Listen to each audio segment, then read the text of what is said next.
ടൊവിനോ തോമസിന്റെ ഏറ്റവും പുതിയ ചിത്രമായ അന്വേഷിപ്പിൻ കണ്ടെത്തും ഇന്ന് തിയേറ്ററുകളിൽ. സംവിധായകൻ ഡാർവിൻ കുര്യാക്കോസിന്റെ ആദ്യ ചിത്രമാണ് അന്വേഷിപ്പിൻ കണ്ടെത്തും.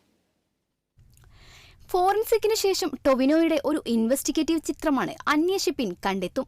സ്വതന്ത്ര സംവിധായകനായതിന്റെ പ്രതീക്ഷ ഏറെ നിലനിർത്തിയാണ് ഡാർവിൻ ഈ ചിത്രം പൂർത്തിയാക്കിയിരിക്കുന്നത്. ബയ്യ ബയ്യ എന്ന ചിത്രത്തിലൂടെയാണ് ഡാർവിൻ സിനിമാ ലോകത്തേക്ക് എത്തുന്നത്. 75 ദിവസം നീണ്ടുനിന്ന ചിത്രീകരണത്തിനു ശേഷമാണ് ചിത്രം തിയേറ്ററുകളിലേക്ക് എത്തുന്നത്. 90കളിലെ സംഭവ വികാസങ്ങളെ മുൻനിർത്തിക്കൊണ്ട് നിർമ്മിച്ച ചിത്രമായതിനാൽ തന്നെ വലിയ വെല്ലുവിളികൾ നേരിട്ടുകൊണ്ടാണ് ചിത്രം പൂർത്തിയാക്കിയതെന്ന് സംവിധായകൻ പറഞ്ഞു. ചിത്രം പ്രേക്ഷകർ ഇരുകൈയും നീട്ടി സ്വീകരിക്കുമെന്നും സംവിധായകൻ കൂട്ടിച്ചേർത്തു. ടൊവിനോയ്ക്ക് പുറമെ സിദ്ദിഖ്, ഇന്ദ്രൻസ്, ഷമ്മി തിലകൻ തുടങ്ങിയവരും ചിത്രത്തിൽ അണിനിരക്കുന്നുണ്ട്.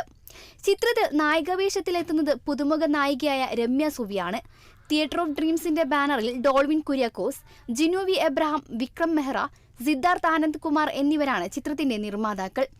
വൻ താരനിരയും സംഭവബഹുലങ്ങളായ നിരവധി മുഹൂർത്തങ്ങളും കോർത്തിണക്കി വിശാലമായ ക്യാൻവാസിലാണ് സിനിമയുടെ അവതരണം. Entertainment desk, Kerala vision news.